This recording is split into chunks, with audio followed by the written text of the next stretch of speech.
নামা আসে তারা কোনো প্যারাশনে আছে, টেনশন আছে? হাসরের ময়দানে কোনো টেনশন নাই। ইল্লা আসহাবাল ইয়ামিন, আল্লাহ বলেন যারা ডান হাতে আমল নামা আসে তারা নামাজ পড়ে আসে না না পড়ে আসে? বলেন তো আপনারা। নামাজ পড়ে আসে। নামাজ ছাড়া কি ডান হাতে আমল নামা আসবে না?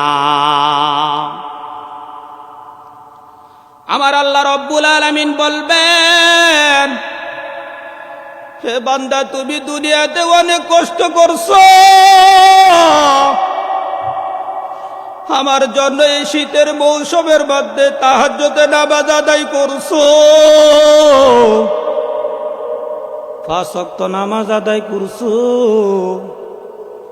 আমি আল্লাহ রব্বুল আলামিন সব দেখছি। জুড়ে বলেন সুবহানাল্লাহ।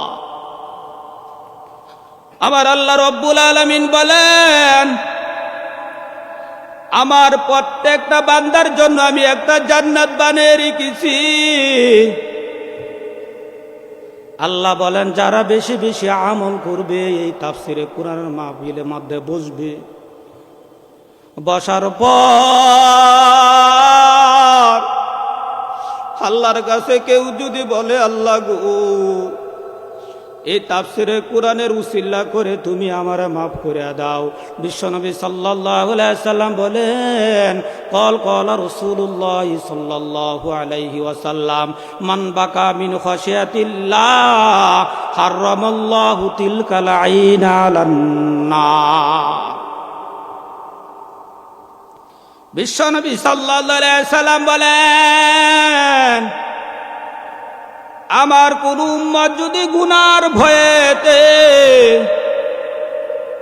2 বুড়া চোখের পানি ফালাইয়া দে, তার জন্য জাহান্নামের আগুন হারাম করে দিবেন। বলেন তো কে? আল্লাহ। এই জান্নাতের বাগান, বিশ্বনবী সাল্লাল্লাহু আলাইহি ওয়াসাল্লাম বলেন, এইরকম একটা জায়গা আছে যেই জায়গার মধ্যে কুরআন এবং হাদিসের আলোচনা করা হয়। ওইটা কোনো স্কুল ঘর থাকে না, বালুচর থাকে না, ওইটা জান্নাতের পরিণত বানায় দেয় আল্লাহ। জুড়ে বলেন সুবহানাল্লাহ। অকল ক্বালা রাসূলুল্লাহ সাল্লাল্লাহু আলাইহি ওয়াসাল্লাম, লা ইয়াকুদু কওমুন ইয়াযকুরুনাল্লাহ তাআলা ইল্লা হাফাতুহুমুল মালায়েকা ওয়া গাশিয়াতুহুমুর রাহমা ওয়া নাযালাত আলাইহিমুস সাকিনাহ ওয়া যাকারাহুমুল্লাহু ফী মান ইনদাহু। জুরে বলেন সুবহানাল্লাহ।